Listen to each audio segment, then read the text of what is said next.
그때 교수라는 사람들은 전부 다 경성제국대학교 뒤에 남아있던 사람들이 그러니까 친일파 교수들이지 민족의식이나 좀 배우고 싶은 이런 사람 주위에 없었어. 그러니까 정신적으로 혼돈 상태, 정신 차리려고 미국 왔죠.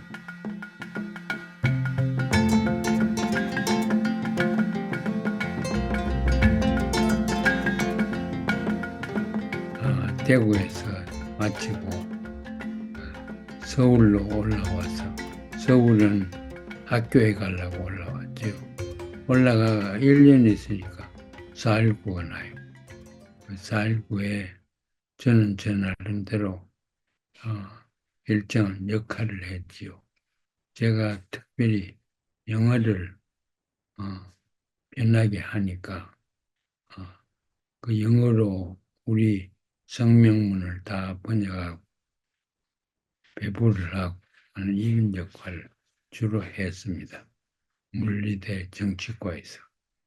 살고 날 때는 어, 서울대학교 교수들은 하나도 참석 안 했어요.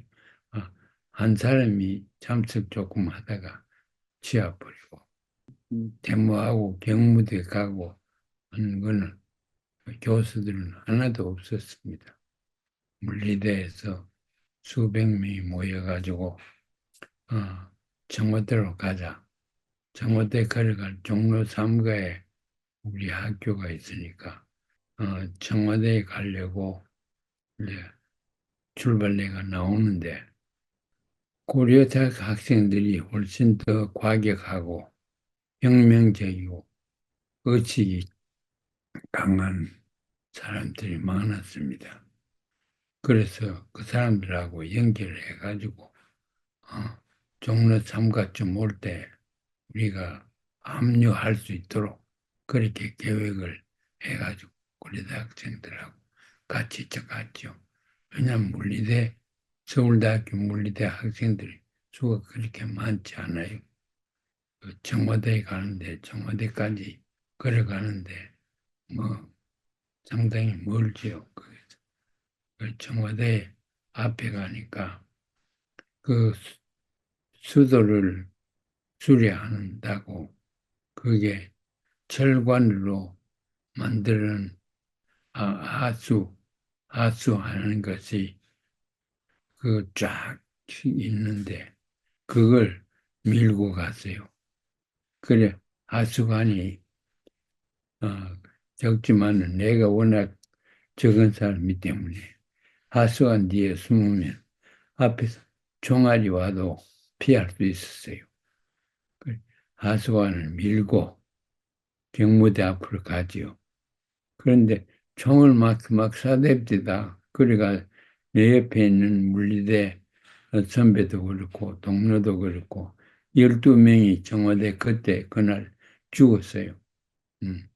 그러니까 아직 총 맞지 않은 사람들이 죽은 시체를 비가 흐르는 것을 메고 나오니까 더 흥분이 되고 의식이 고차가 돼가지고 어, 훨씬 더 본격적인 파괴를 하게 되었습니다.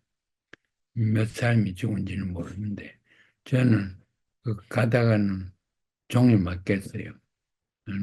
수도관은 얼마만큼 가면 끝나거든. 그래서 어, 보니까 그때 효자동 옆에 흙으로 남이 높았어요. 높았는데 그걸 키도 작고 힘도 없는 내가 그 담을 넘어가지고 그 안에 들어갔어요. 살라고. 그래서 그 다음에 그 며칠 있다가 가보니까 참 어, 담도 높고 그 험한 데를 내가 뛰어 올라갔구나 하는 생각이 듭니다. 그래, 그때는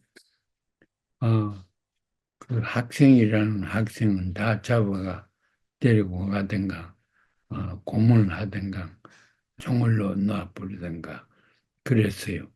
그래서 나는 서울대학교 교복을 항상 입었어요. 항상 입고 서울대학교 1학년 들어가서 교복을 입고 대문을 나갔죠. 그러니까 학생이라는 게 드러나니까 교복을 벗어서 어, 청와대 안에 역시 담 안에 그, 그 벗어놓고 던져버리고 안에 나왔거든요. 그래서 경찰과 학교 당국이 어, 조사해 보니까 걔가 죽은 사람 명단에 들어갔어요. 왜냐하면 옷을 발견했거든. 그 아이는 없고 옷을 발견해야 돼. 했으니까 죽었거니 그렇게 죽은 사람 명단에 제가 올라갔었다. 실제로 제가 총은 안 맞았지만 박매일 많이 맞아가지고 팔뼈가 부러지고 그렇게 됐어요. 그래서 팔을 몇 년 동안 못 썼지요.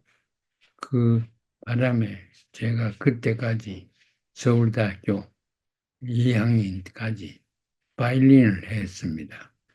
바이올린 레슨을 계속 받고 김생렬하고 서울교향악단 악장 지휘자 김생렬이라는 사람인데 그 사람한테 제가 바이올린 사설을 받고 그랬죠. 아, 그러다가 이제 제가 바이올린은 안 되겠다. 그런 생각이 들었어요. 왜냐면 저는 암만 해도 그 어린 아이들 못 따라가겠어.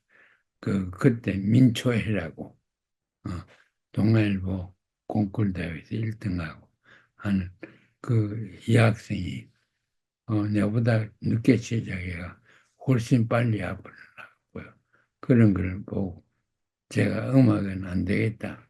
그래, 마음먹은 교재까지 바이올린 가져왔다가 바이올린을 어, 우리 손자한테 줘버리고 지금 바이올린도 없습니다. 그 4.19 때 제가 그런 역할도 하고 그런 경험도 하고 그랬습니다. 4.19는 제가 지난번에 얘기했지만 옆에서의 혁명이다. 밑에서 올라오는 것은 프롤레타리아 레볼루션이고 위에서 오는 것은 밀리터리 쿠데타고 옆에서 오는 것은 학생들, 시민들이 하는 것이다. 그렇게 이제 글도 쓰고 했지요. 그 서울대학교 4년 다닐 때는 공부를 열심히 했습니다. 공부를 열심히 했는데 공부하는데 그렇게 재미가 없는 공부, 공부가 없어요. 그러니까 제도, 조직, 그것만 암기를 하는 거예요. 정당은 미국에 무슨 정당이 있는데, 뭐, 그런 얘기. 선거가 어떻게 하고, 제도를 밝히는 공부, 그것만 주로 했기 때문에, 어, 서울대학교에서 배운 거 사실 없습니다. 그런데 그때 데이비드 이스트라는 어, 시카고 대학교 정치학자가 어, 책을 썼어요. Political System, 1953년에 Political System이라 하는 책을 썼는데 그 책이 혁명적으로 돼가지고 결국은 어, 행태주의가 발전이 됐죠. 그래서 행태주의가 미국에 발전됐는데 그건 서울에서는 알 수도 없었어요. 데이비드 이스턴 이름하고 또 책도 구해가 보고 그랬어요. 그런데 데이비드 이스턴 이외에는 비헤비얼 그 행태주의자가 하나도 없었어요. 그런데 이스턴은 비헤비얼리스트로서 철학을 숫자가 중요하고 경험이 기반을 해야 된다. 그런 얘기를 했지. 그래서 철학적으로 데비디슨이 행태주의를 정당화시키지도 못했습니다. 그러다가 한 1년 있다가 뉴 비헤이비얼리즘이라는 아티클을 정치학 학보가 거기에 그 사람 또 싣고 그걸 읽어보니까 이 비헤이비얼리즘이 상당히 조의가 있고 꿈을, 꿈을 가진 거다. 그런 생각이 가서 비헤이비얼리즘 공부를 하려고 미국 갑니다. 그랬어요. 그런데 시카고 대학교 가고 싶었는데 시카고 대학교 그 사람도 이제는 뭐 죽었는가 그때 활동도 안 하고 그랬어요. 그래 시카고 대학은 포기하고 제가 여러 학교를 지망을 했는데 어떤 학교를 지망을 했느냐 학교를 선택하기 위해서 American the United States Information Service USIS라는 게 그때 미국을 홍보하기 위해서 운영하는 정부 기관이었습니다. 정부 기관이었을 거예요. US, IS가 IA가 됐어요. US Information Service Information Agency로 바뀌었습니다. 그게 미국의 여러 학교마다 다 입학 자료가 있습니다. 제가 그래 이 두 군데 입학을 받기 위해서 한 10군데를 아플라이를 했지요. 10군데를 아플라이해서 비헤이비어리즘 좀 해보자 싶어서 뿌리를 뽑아보자 싶어서 했는 것이 유니버시티 오브 콜로라도 유니버시티 볼다 콜로라도에 있는 콜로라도 대학과 일리노이 대학을 선택하고 그 다음에 이 두 학교에 어플라이를 해서 admission 받았어요. 학교 성적도 좋고 영어를 하고 하니까 입학을 해줍니다. 그리고 콜로라도가 값도 좀 싸고 그랬대요. 사상과 철학이나 이런데 뭘 한번 찾아보려고 애를 많이 썼어요. 사상 논쟁도 동료들, 선배들하고 많이 하고 그랬죠. 그러다가 이제 사상의 거목이라고 할 수 있는 장준하 선생, 사상계의 주필로이스. 그리고 그분보다 더 역사적인 분이 함석헌 선생. 함석헌 선생은 제가 천안 농장에까지 가서 사시는 걸 직접 목격하고 질문도 많이 하고 많이 느꼈어요. 그렇고 또 한 분이 저한테 서울에 있을 때 감명을 준 사람은 문선명이었어요. 문선명이한테 제가 그렇게 감명을 받았습니다. 이론적으로도 그렇고 생활이 더구나 감명을 주는 그런 사람이었어요. 한국의 사상을 리드하는 사람들을 제가 젊은 학생으로서 사귀었습니다. 그래서 저는 대학교 3학년 때 큰 논문을 하나 발표했어요. 세계 정부의 필요성. 세계 정부가 없으면 인류 살 수 없다 하는 그런 주제를 가지고 논문을 썼죠. 원서를 제가 주로 많이 읽었어요. 지금 생각하면 어떻게 읽었나 싶은데 플라토의 리퍼블릭이라는 책 한 1000페이지 됩니다. 그걸 그 책도 있고 또 제가 많은 감명을 받은 거는 기독교 신학자인데 진보적인 신학자 라인홀트 니버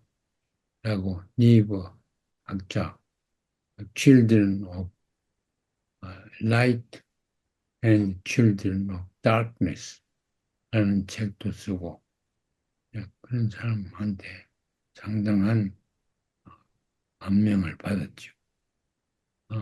그러고 아까 얘기하는 데이비드 이스턴이 비헤비얼리즘 창시를 하면서 폴리티컬 시스템이라 폴리티컬 시스템이라 하는 책을 썼는데 그 책도 읽고 많이 읽어봤는데 갈피를 못 잡겠어요. 왜냐하면 교수가 뭐 지도하는 사람도 없고 그때 교수라는 사람들 전부 다 경성제국대학교 뒤에 남아있던 사람들이 그러니까 친일파 교수들이지 민족의식이나 좀 배우고 싶은 이런 사람이 주위에 없었습니다. 요새는 뭐 어떤 건 모르겠지만 국가에서 유학 시험이 있었어요. 국사하고 영어하고 두 가지를. 그건 영어는 영어대로 뭐 잘했어요.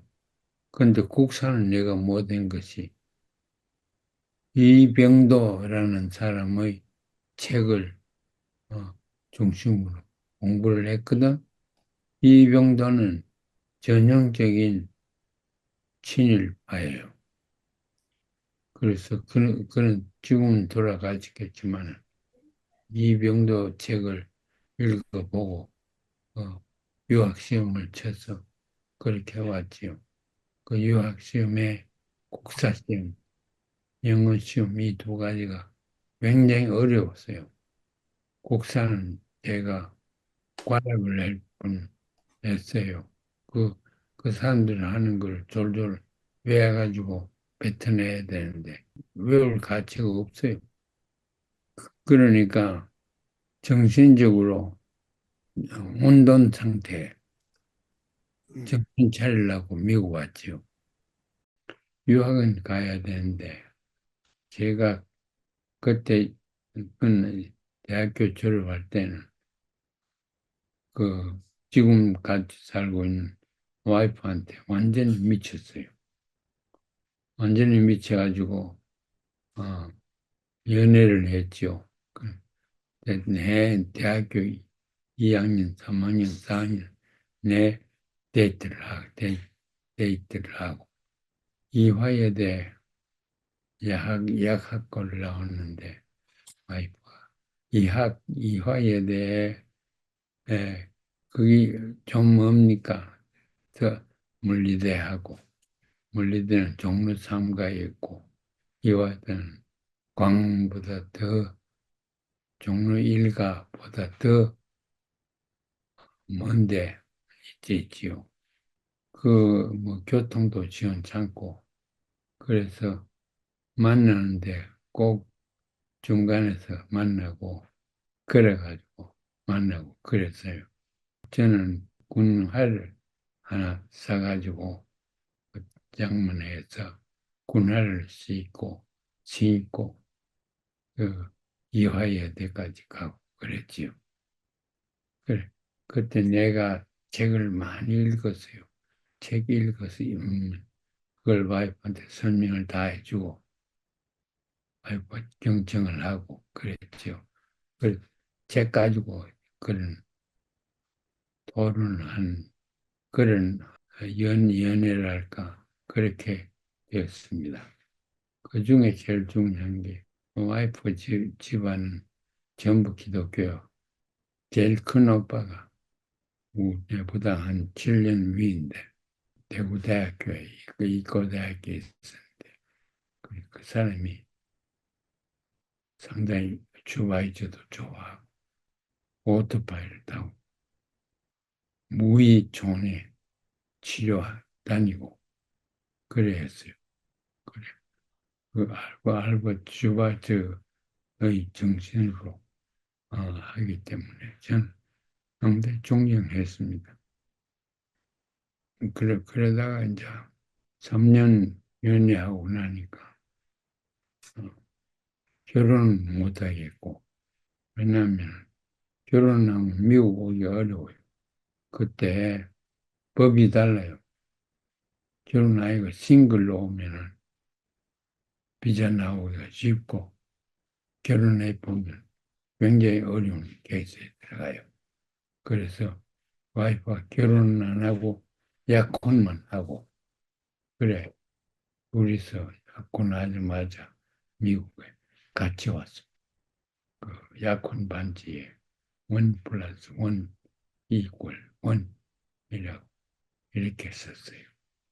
그때 우리 생각에는 그냥 아주 일차원적인 수학으로 어, 만들어낸 1 플러스 1은 2라 하면 그게 이제 철학적인 의미도 결여되고 하니까 1 플러스 1 이퀄 1 그렇게 하자. 그런 것 있어요.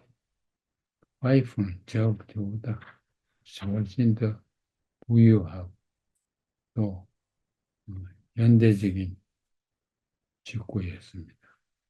이화여대 약학과 나오고 약방은 한 번도 못 치렀어요. 그 대신에 노르웨이에서 많은 사람들이 의료원을 하는데 거기에 직접 구해서 일을 와이프가 했죠. 미국, 미국도 오자마자 어, 직장을 와이프가 구하기 쉽고 나는 못 구했어. 와이프가 이제 4년 내내 일하고 내가 티칭 어시스턴트를 받아들이고 와이프 실험실에서 일하고 그랬어. 그래서 내가 PhD 받을 때 와이프는 PhD를 받도록 그렇게 계획했습니다. PhD라는 걸 Put Husband Through 그게 PhD입니다. Put Husband Through 그 공부시키기 끝까지 공부시키기 위해서 노력했던 이 말이지요. 제가 콜라도에서 I-20 봄을 받았거든. 그래서 그놈을 가지고 오는데 와이프가 같이 오려고 하니 한두 달 연기하게 되고 자꾸 그래요.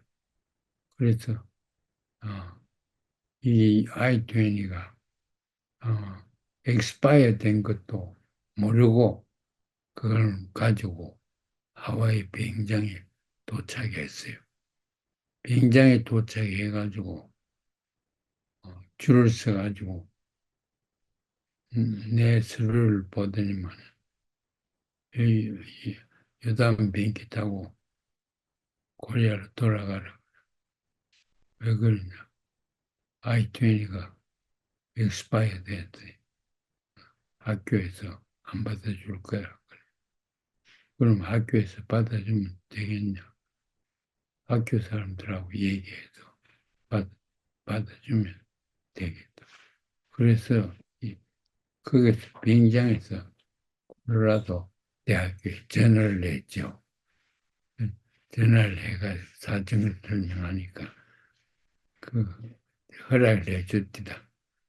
안 하기 늦어도 괜찮으니까 I-20를 그대로 사용하도록 그렇게 해주고 그래 아무튼 그때 청천 병력 같은 소리를 들었죠. 원웨이가 그때도 570불 했어요. 지금과 큰 차이 없습니다. 원웨이.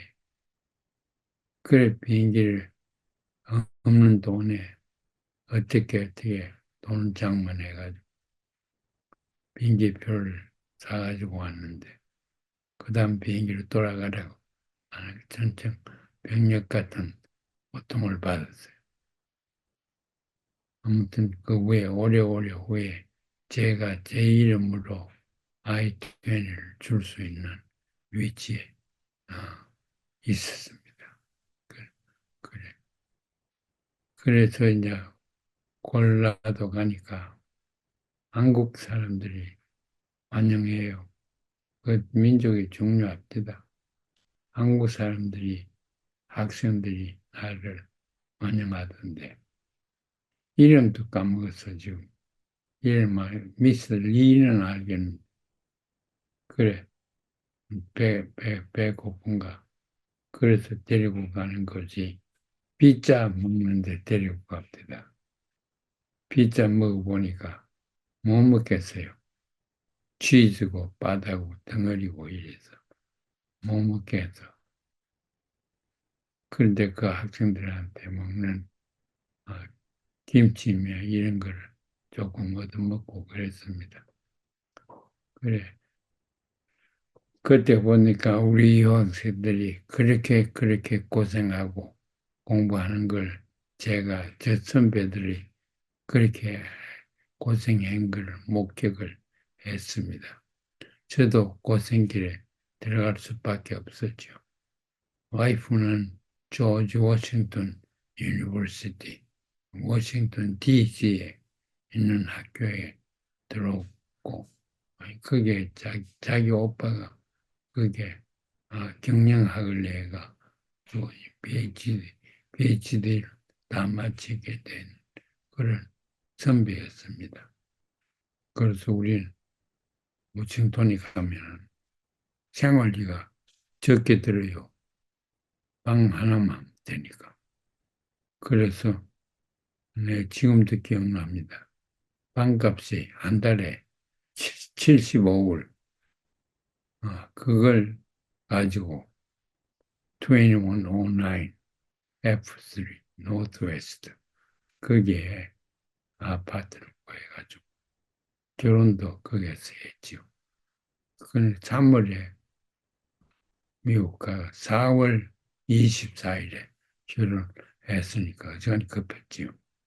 그래서 우리 결혼해가지고 살림을 시작한 것이 워싱턴 DC에서 그래, 살림을 시작했다는 것. 거기서 고생이 이제 시작되었습니다. 경제적으로 돈 하나도 없지. 장학금도 못 받았지. 한국에 가져오는 건 돈을 그때 법적으로 50불만 가져가게 했어요. 한 사람이. 50불 가지고 식사하면 뭐 없어지고 그런 그 돈을 가지고 유학을 시작했죠. 네, 제가 50불, 와이프 50불, 호텔가 100불인데 동경 오다가 10불, 10불 있어요. 그래서 90불 가지고 시작해서 오늘 일 생활을 영성했지요.